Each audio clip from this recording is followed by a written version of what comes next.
Hello everyone and welcome back to the channel. Now go back to 2017. Back then, all the various conversations I had with car guys about four-door German Autobahn Stormers, there was a trifecta of Mercedes, the E63 AMG, Audi with the RS6 and 7, and BMW with the F90 M5. But there was one manufacturer that never really, at least in my experience, came up in conversation that much, and that was Porsche with the Panamera. Now, back when it was a brand new car, that might have had something to do with the $380,000 price tag compared to the other German equivalents, which were a lot more affordable. I mean, the BMW M5, for example, depending on options, started at about $200,000. The E63 AMG for the S was a little bit more. It came in at about $230,000, and the RS6 at about $230,000 to $240,000. So this car, brand new, was a lot more money. But this isn't the latest Panamera anymore, being eclipsed by the 972. And because depreciation has not been friendly to these cars, is it now a good second-hand buy? Now, when the first Panamera came out back in 2010, I was never really a lover of it, but at the same time, I never exactly hated the way it looked either. But it was still a controversial car, considering it was Porsche's first attempt at a four-door. It wasn't necessarily their first idea of one. They had been teasing a four-door car for a long time. For example, there was a four-door prototype of the 928, as well as various 911 models like the 996. So when they finally got around to it, the 970 is what the result was. Fast forward to late 2016 and they revealed this, the 971. It was an entirely new platform known as the MSB platform, same architecture as the Bentley Continental GT actually. It was about 30mm longer and the whole entire design was completely different. And at least for whether you're a Porsche guy or not, I think most of us, when we think of a Porsche, do think of the 911. And this car looked a lot more 911-esque, from the front headlights, the overall front end design, side profile, and the rear as well, with the updated rear lights, as well as the rear wing. So it looked a lot more familiar, and that was carried over into the interior as well. The interior is quintessentially German, so very well made, nice place to be. Although this interior colour does look like a colossal nightmare to keep clean. It's got the trademark Porsche center tachometer, and the digital screens around it are at least circular, so they resemble gauges somewhat still. Easy to read. The infotainment system works very well, good definition and responsive to touch, although the air conditioning controls are touch sensitive, which really does irritate me. I like physical buttons. At least there are these silver tabs to adjust the fan and temperature setting. They feel very good quality. What does confuse me though is in order to adjust the side-to-side swing of the center vent, you have to do that through the infotainment system in the climate setting. That looks very expensive when it stops working. Nice silver metallic door handles as well, and this car has the optional chrono package, so it's got this nice stopwatch in the center, as well as this genuine Porsche air freshener. Now this is a Porsche for the family man, so the rear seats are a nice place to be as well. Headroom is a little bit more limited, but legroom is still very good. You even have a screen where you can adjust the seat controls as well. Looks very expensive. Very big boot, nearly 500 litres actually, so plenty of room there. All around a very nice place to spend time in. The engine in the Panamera is the EA825, so it is an Audi unit, and it's in pretty much every fast V8 Audi. So a lot of cars, as well as the Lamborghini Urus, which is just basically a glorified RSQ8 anyway, as well as the Porsche Cayenne and the V8 Bentley Continental GT. There are a couple of engine options in the Panamera range. There was the V6 2.9 litre in both rear-wheel drive and all-wheel drive options. The base model did give you a hybrid. It was known as the 4E hybrid, and then there was the 4S hybrid, which came a little bit later in 2019. The GTS is what got you into the V8s. This one is the turbo, the Turbo S, which sits a little bit higher than this and has a little bit more horsepower. And then there is the Turbo SE Hybrid, which is the very top of the range. There was also a 4-litre V8 diesel, although that wasn't around for very long. That disappeared in 2018. Also, for the 971 generation, there was revised suspension. So it had 3-chamber air suspension now that is adjustable in normal, sport plus. Right now, driving along in the softest setting. It's not exceptionally plush. You feel the road surface, but you still feel somewhat isolated from it. There's very little noise intrusion. The cabin feels exceptionally premium. Driving position, it is good. It is low slung, and that's another thing that the other competitors didn't really give you, is that they were sedans and wagons. This feels very much GT.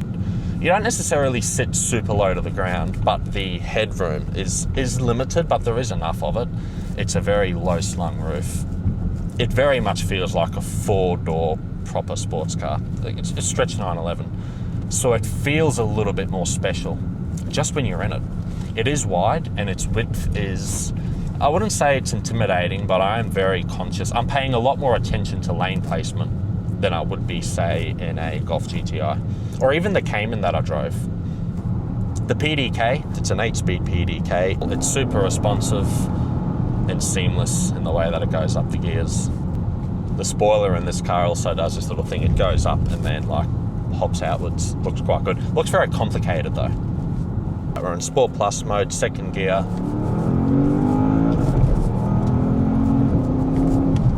The rev limiter in 2nd comes up very quickly. The power is seamless. It delivers it so beautifully. There is just so much torque throughout the rev range. Very quiet though, hardly any engine noise intrusion. There's more noise on startup than there is under throttle. Oh, it's deceptive just with how fast the numbers rack up on the speedo. Now, running it in Sport Plus mode does get firmer, but the air suspension still rounds off the bumps. Well, I probably wouldn't want to live with it being this firm all the time, but that's the whole point of adjustable damping. You don't have to. This car does have the optional PTV, so the power torque vectoring. So it utilizes a couple of things. It's got a normal rear limited slip diff. However, on cornering, it will brake the inside wheel for the entry, and then when you're exiting the corner, you get the torque vectoring doing its thing. Obviously, each all-wheel drive system in the German cars works a little bit different. It's rear-wheel drive by default, and it has many sensors that will distribute power to the front axle when needed. Another thing that this car has that is very, very complicated is the PDCC. So that stands for Porsche Dynamic Chassis Control. And basically, the sway bars are split into 2, and there is a motor in between them that will, depending on load, will detect lean and basically twist the sway bars. So it will relax the inside wheel, but it will stiffen the outside. And it all works very, very seamlessly with the PASM, Porsche Active Suspension Management. That also adjusts damper stiffness as well. And it's all interlinked. The flexibility of the suspension though is tremendous. You knock it back from Sport Plus into normal, and straight away it just completely changes character. So the air suspension definitely gives it a massive breadth of adjustability. The gearbox works very well in automatic mode. It's very predictable, but I'd much rather have it in manual naturally. It'll be interesting to see how it masks its weight. So I've got a couple corners here.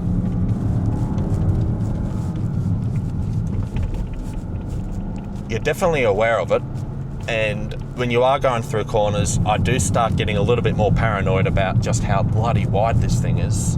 Steering feel, well, you are isolated from the front wheels, as is always the case with electric steering, but the turn-in is super assertive. And the all-wheel drive means you can just power out of corners. It just gets the power down and you are very much on your way, and then potentially over the speed limit. I don't think I would want a hybrid just on the basis I wouldn't want this platform any heavier than it already is. Not that you need any more power than this, trust me, but I see the appeal. However, is it a necessity? No. This car is also optioned with the rear wheel steering, so at low speeds they turn in the opposite direction to the front wheels to aid agility for tight corners, and then above, I believe it's 80 kilometers an hour, it transitions to steering in the same direction as the front wheels for high speed stability. It still doesn't feel particularly agile just because of its size and its weight, but on open bits of road, it feels much more within its comfort zone. But it feels, not going to say completely foolproof, because you can always do something stupid, but it feels so effortless. It feels like it's very hard to put a foot wrong in this car. And as much as I like involving cars, there is an element of satisfaction to that, just knowing that you can kind of do what you want with it. And the way all the systems all work together, they do work together very, very seamlessly. And the body does remain very flat. It's deceptive with such a heavy car how well the body control works. So yes, the PDCC, it works. There's a lot of master control here. 2.1 tonne is not nothing, but the suspension does do a good job at keeping the body in check. We're on P0 tyres, by the way. They are incredibly big. They're 21 inch. The rear's a 315 section and the front's a 275. So there is plenty of footprint on the road. So no surprises, there's a lot of traction to lean on. Brakes as well. Very large brakes. So there is a lot of confidence through the pedal. Nice and progressive, no real pedal feel. They're not particularly touchy, I will admit, but the more you push through the pedal, you get a lot of bite. And the tighter the road gets, the more you start to feel the rear wheel steer. I think the rear wheel steer is a must, especially in a car of this size. This car is fully optioned, by the way, and the option list is extensive. It's kind of overwhelming. I've got absolutely zero chance of being able to recall them all while I'm on the move. And as far as like a continent crosser goes, especially if you're doing a European road trip, tremendous, especially when you've got 4 people. Now, comparing it to the Cayman that I drove, which is very interesting, they are 2 very, very different cars, very different philosophies, but there is something similar, especially about the turn-in. The steering feel is quite similar. Obviously, it's not mid-engined, very much not mid-engined, but the rear wheel steer does give it a beautifully neutral pivot around corners that you feel very central to. So in certain aspects, and especially the PDK, there are certain aspects that do feel familiar compared to the Cayman. And on a car of this size and weight, that's actually quite impressive. The engine, by the way, I mean, we're in manual, but even when you knock it into normal, it just cruises along. We're doing 48 k an hour in 5th gear, and we're cruising along at 1200 RPM. And this torque.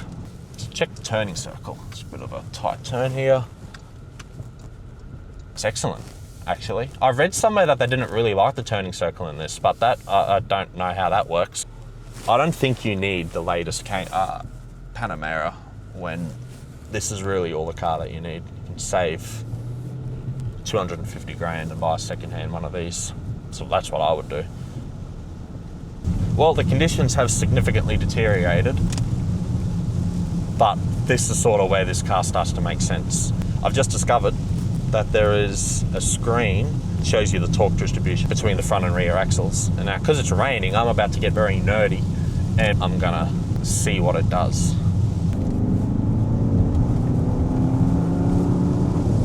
Just powering out of there, that was a pretty shallow corner, but the torque distribution barely moved.